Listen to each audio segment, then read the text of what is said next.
Hey, this is Ken. I like to show that Bambi deer. Mama got hit by a car on the day it was being born. That's how I acquired it and got it mounted. I want to speak for a minute about politics. Jeffrey Epstein and all of his connections, and a lady named Amazing Polly from Canada, who has the most remarkable analytical. Um, I would call her a journalist, but she's really not. She's just one of them people that like to analyze things and stuff. And she gets deep into Library of Congress information and so on and so forth. And she's really bright. Anyway, uh, the way he ties to uh, many wealthy people who, in my opinion, most are atheistic, and they get caught up in his transhumanist eugenics concepts that he has. Uh, and I want to say something about that so people can comprehend it. And this is the best way I know how to put it. If you believe that eventually man is going to be able to use, and this ties to physics too. You had a vacuum of electromagnetic energy at point A, which would be the Big Bang.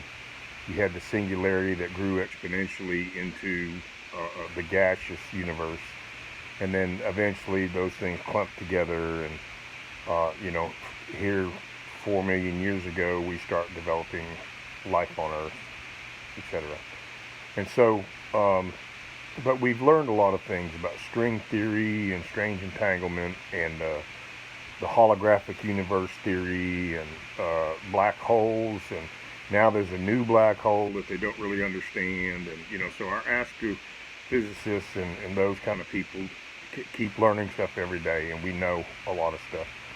They don't know where 85% of the matter that holds the universe together comes from, and I'd like to say that that's God's programming. I know that won't be popular with a lot of different sciences because all of the sciences come from different disciplines, and I'm going to go into that a little bit. One of our disciplines is the mapping of the human genome. Another one of our disciplines is the doubling of computer power every year, and what that means in the future for us being able to basically eventually put all the mathematical equations of our universe into a computer generated environment. Uh, and then you got to look into the economically charged uh, industry of our gaming industry, and how they believe that uh, you know that's going to open up. I'm going to call it Pandora's box, but we're going to call it open up the five senses, so that you can get into a game and it feels real and it smells real and it tastes real and it, for every looks real, for every other possibility of what we're conceiving here, it seems real. And so it starts out with them using the nanobots to go in and clean a man's arteries out so he doesn't have to have his chest separated in order to have a heart operation, with a little nanobot that can be injected into the bloodstream. And then, of course, they're going to be able to inject little nanobots that go to a cancer, and they're programmed to go where they go, and they do something to kill the cancer and so forth. And then they're going to want to start taking those same nanobots and putting them up in people's brains so that they can learn how our neurotransmitters work, the proteins and the enzymes and the things that transmit throughout our brain, so that they can use that information to give people access to an artificial limb, to make that artificial limb where they can even feel the way their normal limb would have, as they're using it, and so on and so forth. To eventually having mechanical bodies that this is why I say Pandora's box, because once you can put all of those senses in, it opens up a two-way street, which is to say that a person's experiences in life, everything that they've learned, everything that they've experienced, all of their dreams and aspirations, all of their uh, lifetimes, struggle, whatever. It all can be, it all can come out the same way it went in. It's starting to sound biblical, isn't it? You know, you have a soul in heaven and you have a spirit on earth. Just saying. Okay, so these people who mostly are atheistic, you don't get rich very often unless you're really ruthlessly atheistic. Just ask the Rothschilds. It goes back 300 years. They were in the Napoleon War playing both ends to the middle. They've been doing it ever since. I'm just saying. All right, so these same rich people who are the same people tied to Epstein and in his dangles that he was using to control the rich of the world so that they could do what they want to do to keep their little game going, when really there's some really really good solutions that aren't even conceived about, what they could do instead. We'll put it that way. But anyway, just wanted to open up that door to uh, look up a lady named Amazing Polly. She's just a really good analyst, and she knows a lot of information about Jeffrey Epstein, about his procure of girls, Ghislaine Maxwell, about her father and his being a triple agent, and MI6 and Assad and Russian, and it's all tied to the same stuff. It all goes back to Nathan Rothschild from Napoleon's day. It's just the way they operate. It's what they've been doing forever. But they are very, very interested, and if it means using um, stem cells from children to help keep themselves going until they can reach this age of eugenics, of computer-generated environments where they can download their consciousness into either a mechanical body or a computer-generated universe. That's what they're trying to achieve. I mean, when it comes right down to it, that's why they're not very concerned with saving the planet. And they could be doing that if they would just follow a few tenets that God puts in the Bible, which is to say, be good stewards of the land and the animals. They're all under your command, and you can do what you want with them. And we've made a lot of mistakes over the years because we were ignorant. We didn't know what we were doing.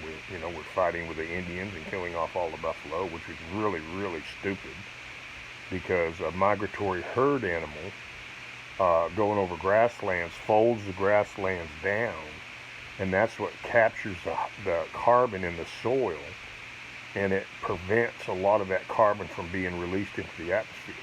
And then, of course, you have deforestation that was being done worldwide before the Americas were even a glimmer in the eye of a pilgrim.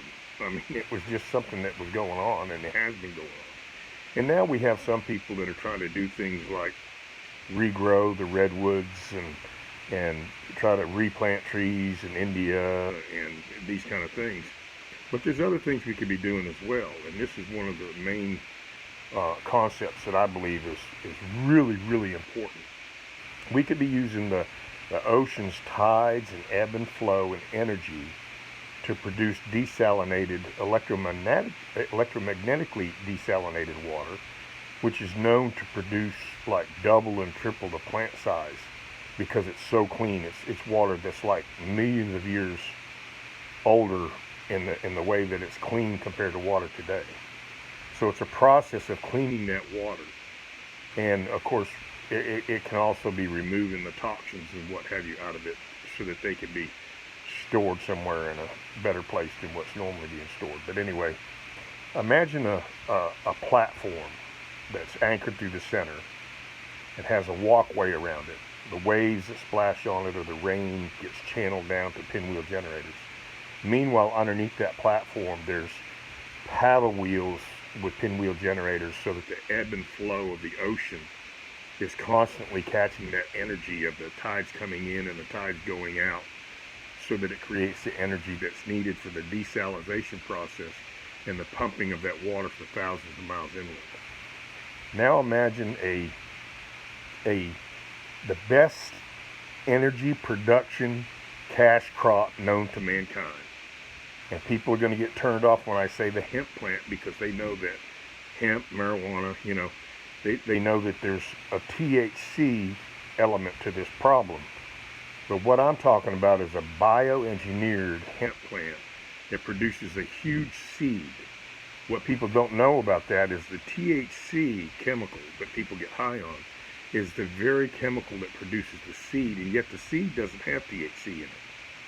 So what you're looking at there is you're looking at plants growing very well if they have good water in the desert, as big as trees that are just loaded with seed oil.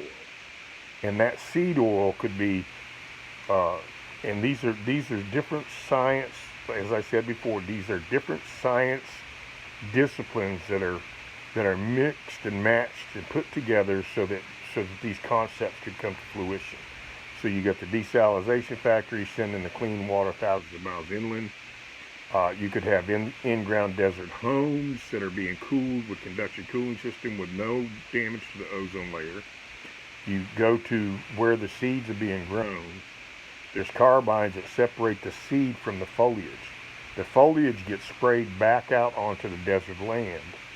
And you could even put native grass seed there as well to help rejuvenate that in the desert.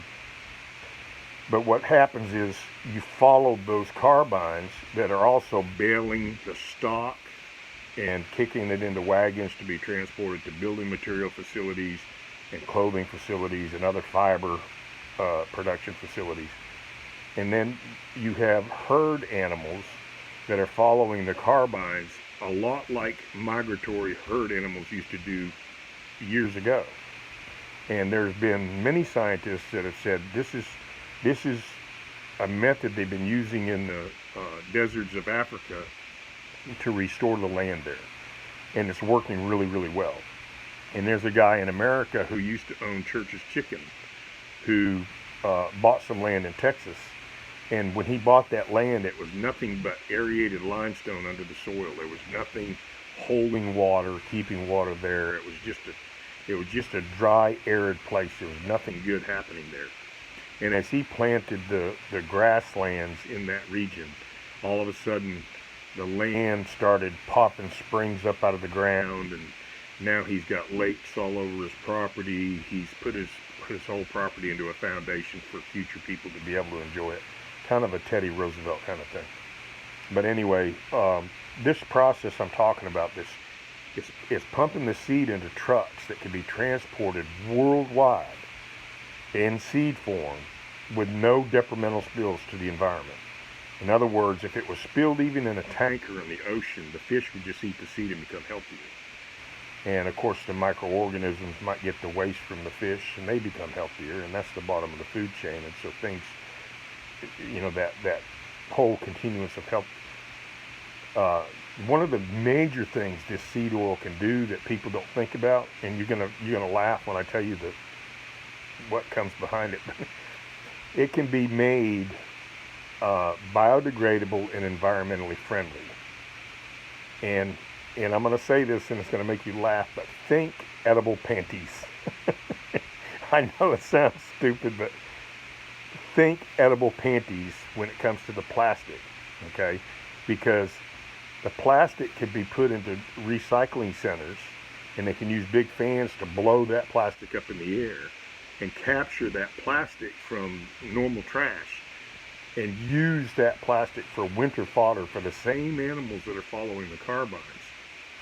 So you've got farmers that keep their cattle behind the carbines, and of course they urinate and defecate, and so there's dung piles and stuff along as they go, just like the buffalo used to do. Back then they had chicken prairie chicken I should say, going behind the buffalo, and they would time themselves so that they'd be just in time to get the biggest grub worms they could out of it. Well, we could follow them with free-range chickens in wagons, and again, timing it perfectly so that they get the best food source they can possibly get while they scratching up the dung piles. And of course, when they defecate, they produce a really, really huge nitrate, which, guess what? The hemp plant loves high nitrate. that makes the seed even more productive. So you've got all of these natural elements. And the reason I bring that up is because carbon monoxide is not carbon dioxide. And so a lot of the issues that we have, we think of as being carbon. Well, not necessarily, because if the living organism, a plant, is anything like you, when you breathe carbon monoxide, you don't want to be breathing that. When you're stuck in traffic, you're going, man, this is just, you know, you hating it. Well, a living organism, the plant, probably doesn't like to convert carbon monoxide any better than you want to breathe it, just to be honest with you. So the best cash production, energy production, solar panel, better than any solar panel known to man, that grows excellent in the desert with good water, happens to be the hemp plant. Now that plant can produce a biodegradable, environmentally friendly, edible plastic, that can be used as winter fodder for the same animals that follow the carbines. And also, with 30 million tons of plastic being dumped into our oceans every year, fish can eat it, the microorganisms of the ocean can eat it. And of course, you want to make that in such a way so that you know that if it ends up in the ocean or just laying on top of the desert somehow or another, that it breaks down. And so some of these companies that try to claim they're making a biodegradable plastic, they're really not who you think they are. Matter of fact, a lot of them are tied to the oil conglomerates, unfortunately. What they're doing is they're not using hemp seed oil. They've tried different, like potato or this or that or the other, They're trying different things, but I don't think they really want this concept to take off, because they know how important it would be and how much it would change our perception of what could be done. And quite honestly, the Syrian people were probably pushed out of that region for fracking. And, they want nothing more than to go home. The droughts that were created in that area, again, it comes from herd animals not being migratory herd animals, not being natural anymore. They just don't exist now.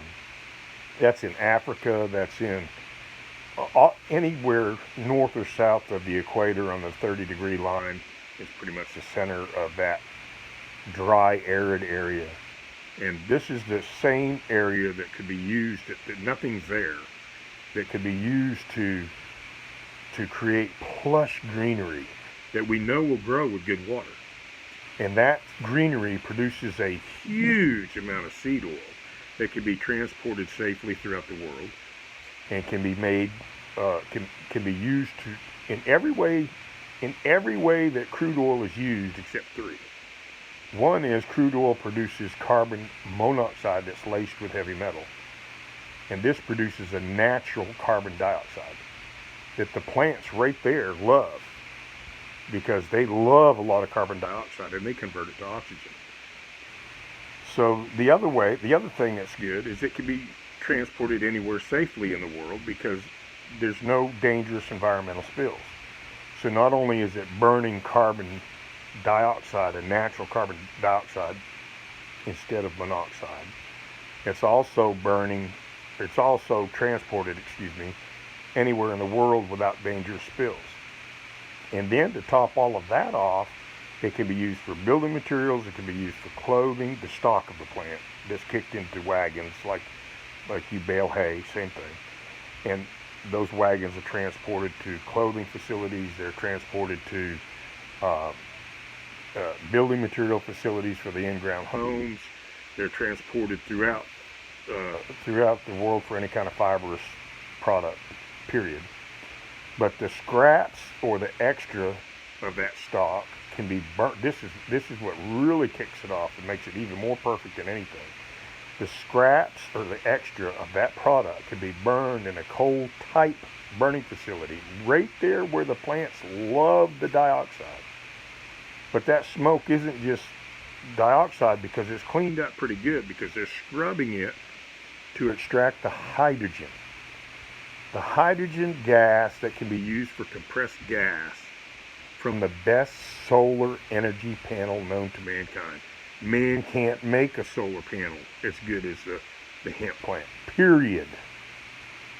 The energy production of that one plant is way beyond anything that man could possibly conceive or come up with. And it's God made. God made it. It's a God-given gift to us. We just need to get back into our homeostasis attitude of a million years of evolution. And this goes with a lot of stuff. But if we try to convert ourselves back into the homeostasis concept of how things work, we're going to be better off. The animals, for instance, that are migratory animals in Africa used to get pushed along by not just the fact they urinate and defecate and they want to move along just naturally, but lions might attack and pick out some of the weaker of the herd, or human beings, so they were pushed along and moved along and on to better pastures and that sort of thing. And so this is the kind of thing that we can do, and we can do that in a very effective way to produce an energy that's not only environmentally friendly because it's a natural carbon, because this is a big part of the problem too. Deforestation. Deforestation was taking place throughout the world before the Americas were even a glimmer in the Pilgrim's eye. So we know that the deforestation, my dad was a geologist, and he will tell you, he's also was a head engineer on a lot of man-made lakes, and so he's a really bright guy. He's really, top of the line and smart. My mom was a school teacher. That's where I get it all from, I believe. But I'd like to quote Einstein. Einstein says, raise new questions, explore new possibilities, regard old problems from a new angle. I believe that's what this concept does. And I'm so confident in what this concept does that I'm trying my best to get people to share it. So, hey, if you run into this on a post and you can share this post, please, people. And look, let me tell you something. The oil conglomerates have benefited from our subsidizing their way of doing things for a very long time now. This is the beauty of this concept. When you're burning the stock for electricity in a coal type burning facility, right there where the plants love the dioxide, you're also capturing the hydrogen, the clean hydrogen gas off the top of those smokestacks. That gas can be compressed into a compressed gas, thereby solving the age-old problem of how to produce clean hydrogen gas when it takes X amount of energy to produce X amount of energy. You follow? So basically what that means is we could be producing the clean hydrogen gas already, but we need to do it with what God gave us. God gave us this perfect energy production plant that is so good, it produces bulk better than any energy production plant there is. You're talking corn and cane sugar. The next best one is the cane sugar plant. The cane sugar plant, because of where it is grown and because of the chemicals that are used to grow it, it is thought that the runoff of those chemicals produces exasperated red tide, like we saw a few years ago in Florida.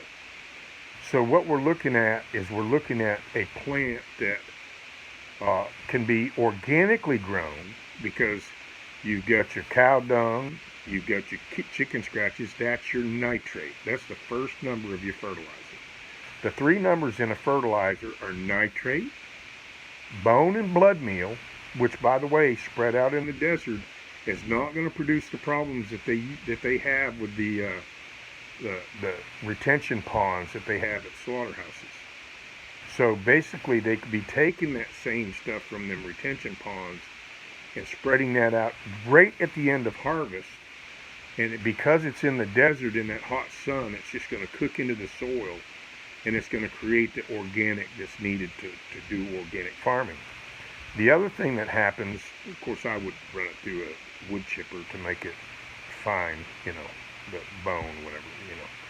But anyway, the other thing that happens when you do that is the the carbines that are separating the seed and putting them into trucks for transport are also just like a chipper on the back of a chipper truck that does tree work. It blows the foliage out across the desert, and you can even be using natural grass seed underneath that, because it's gonna layer over the top of it and help that grass seed grow. And of course, then you have your herd animals that would make up for migratory animals, laying that grass down and creating that capture of the carbon into the soil. So this is that's what your objective is you want the deserts to return to the natural homeostasis of the deserts when we had migratory herd animals, which were also food for human beings. We want the chickens, which would have been like the prairie chickens, coming behind the herd animals, only they're in wagons and they're let loose to go out and scratch the dung piles and get the grub worms out of it and what have you. So you've got a natural functioning of a free-range chicken.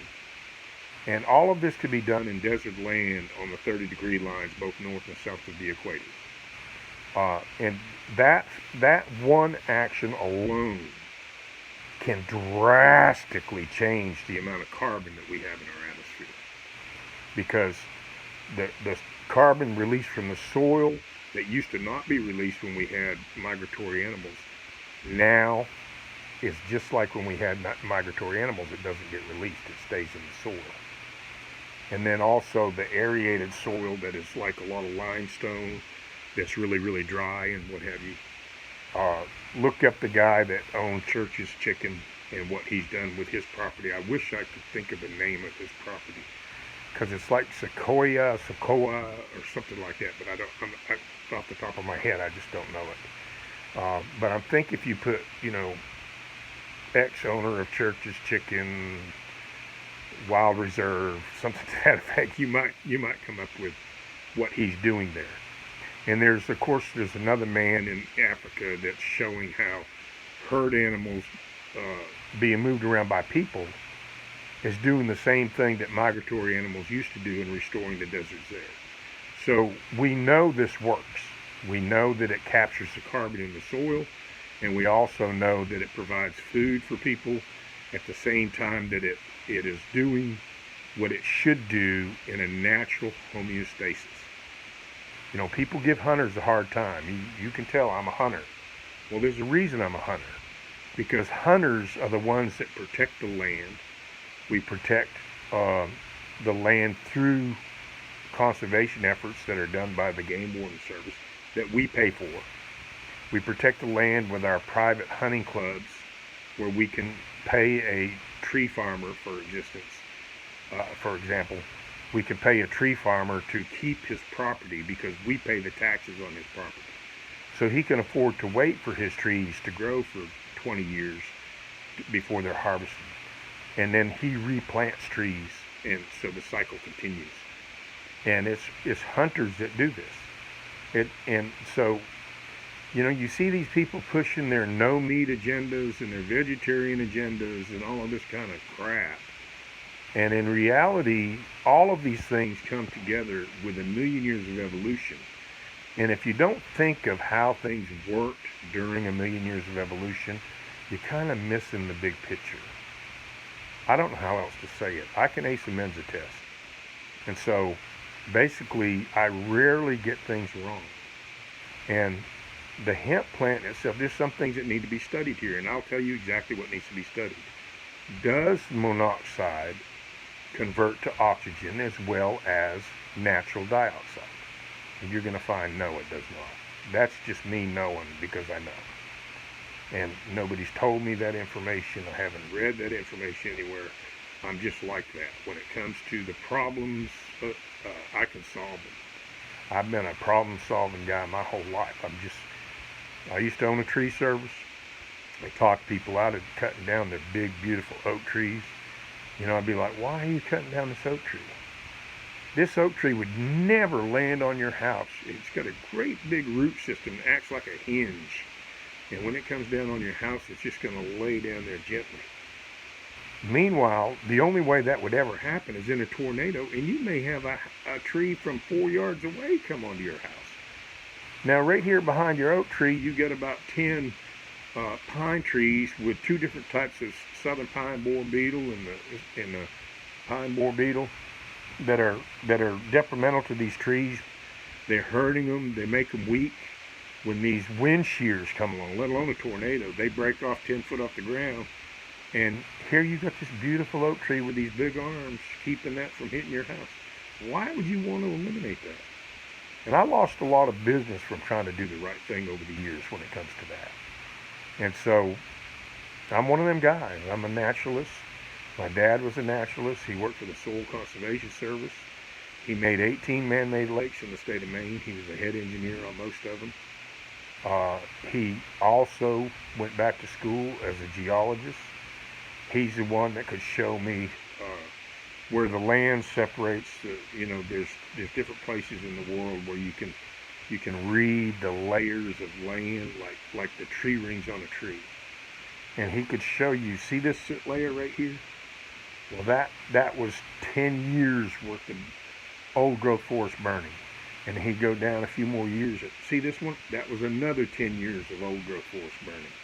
And so on and so forth. And so what I'm saying to you is, it wasn't unnatural for tons of carbon, natural carbon, not monoxide, to be dumped into our atmosphere.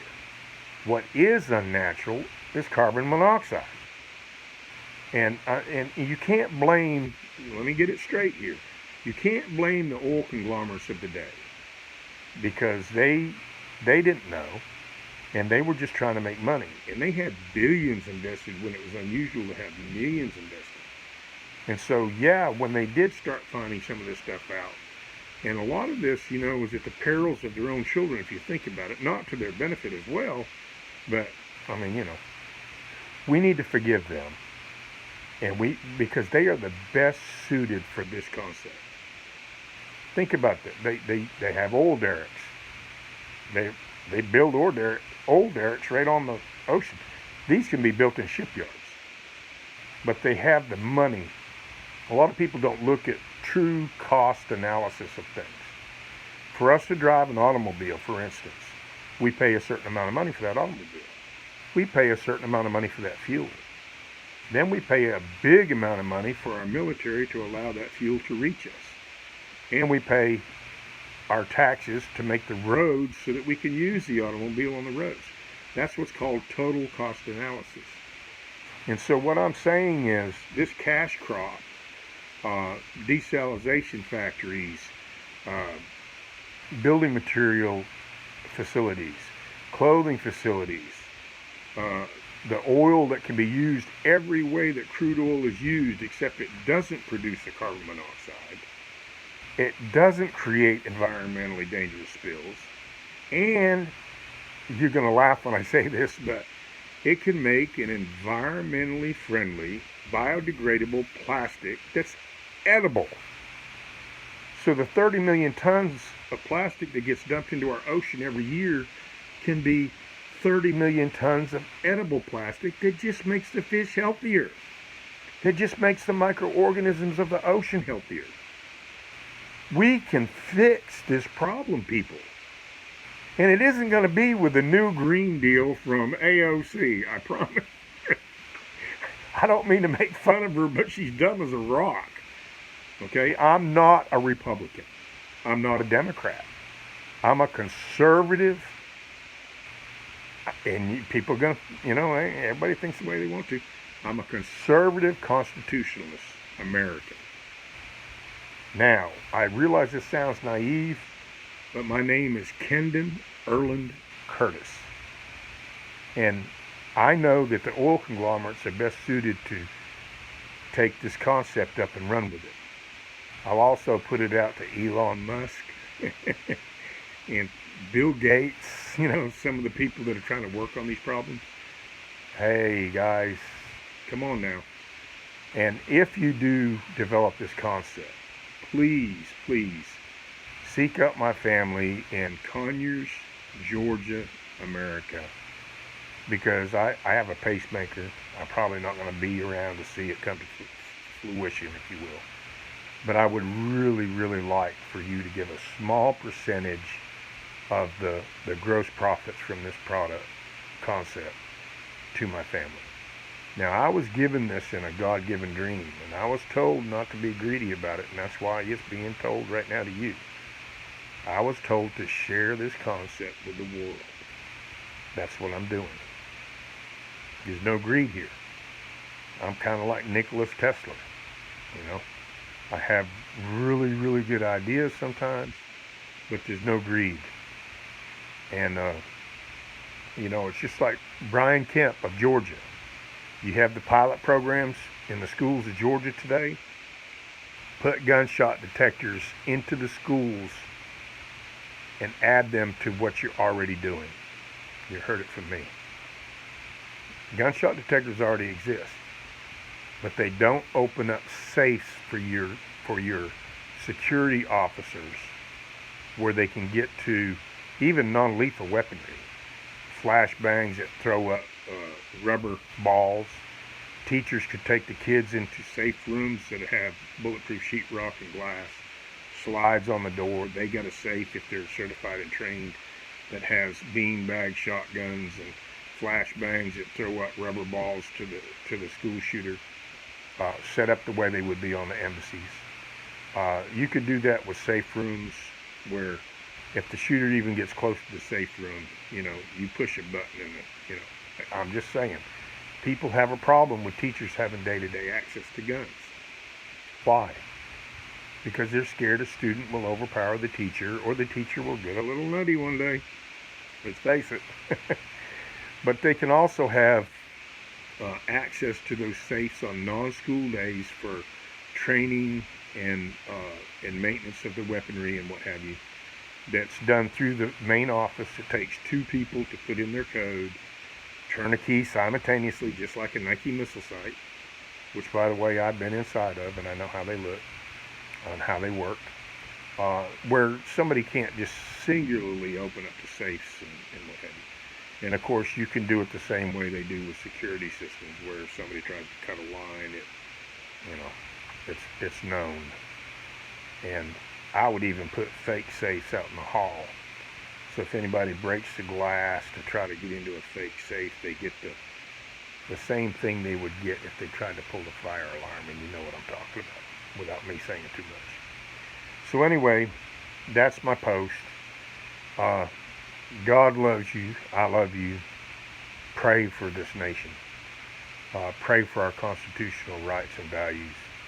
And think about this post and what I've said. Jobs, jobs, jobs, jobs, jobs, jobs, jobs, jobs, jobs, jobs, jobs, jobs.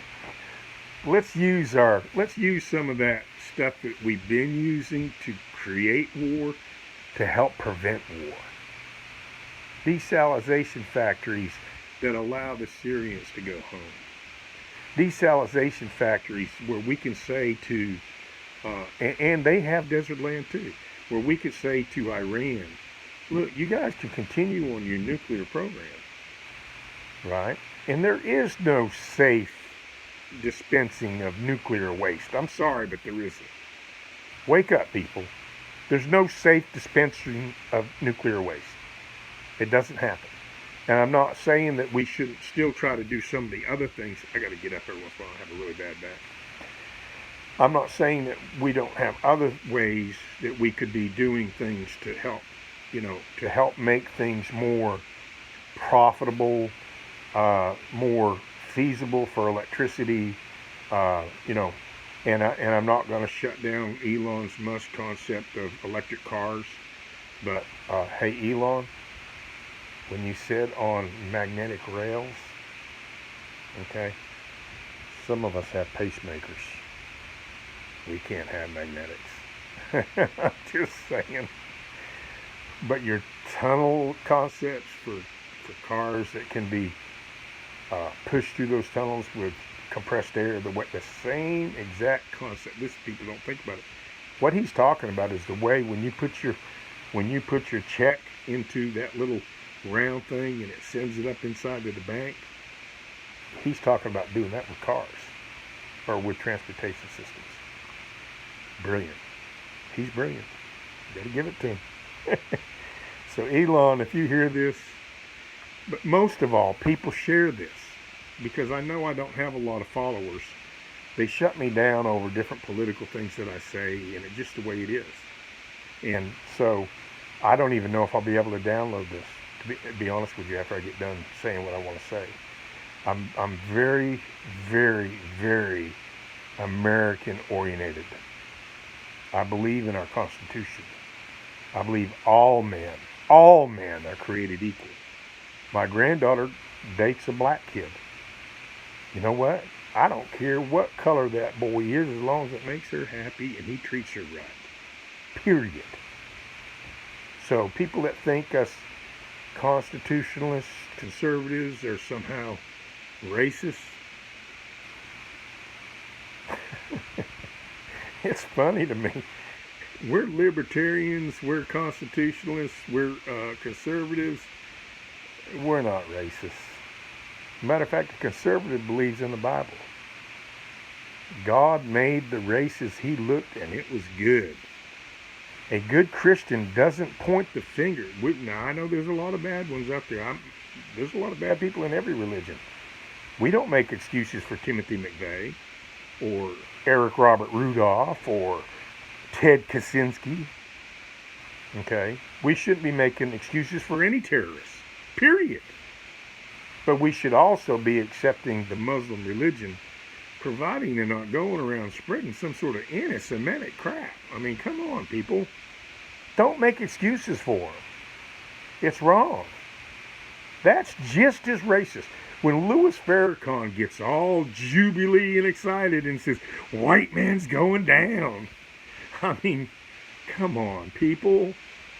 Racism is racism.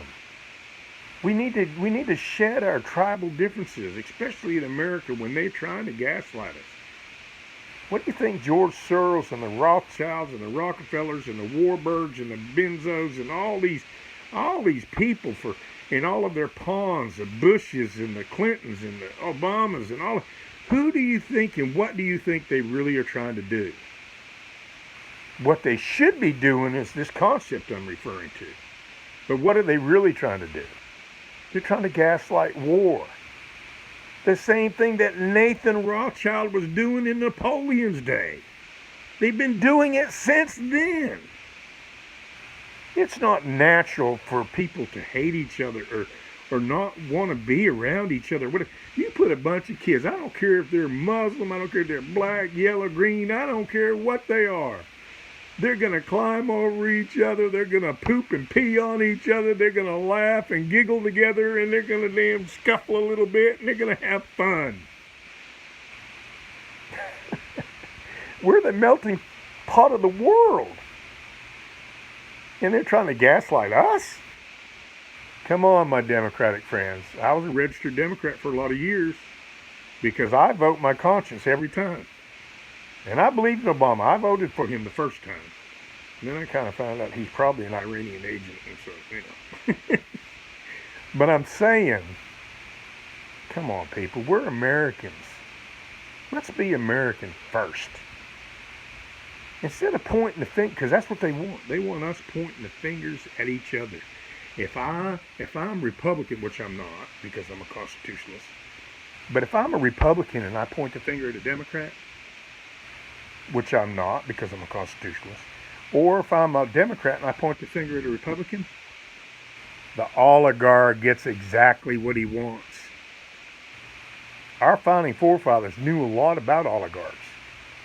We came from the sweatshops of oligarch-controlled England, old England, where they used little kids that could get into areas that grown men couldn't get into, that lost limbs and stuff. Oh well, sorry. Here's your tin cup. Go out there and try to get money from all the other poor people.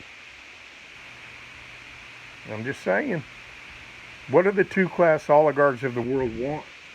Why are they banding together right now? Because of this device. It's the information age. They're scared crapless right now.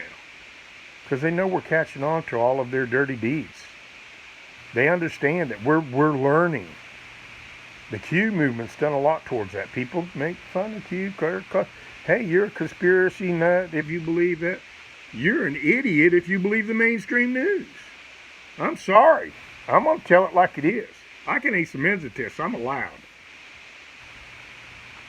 I'll give you a question off a Mensa test. It doesn't take but a minute. Right? After a couple of months, I'm gonna give out my phone number in a coded way. So you can't just call me unless you figure out the code.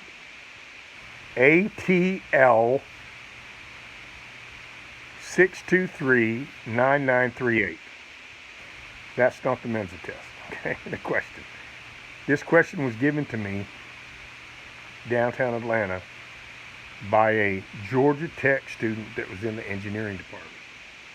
His professor gave it to the whole group of students in the engineering department. Nobody answered it correctly. He said, how do you cut a pie with only 3 cuts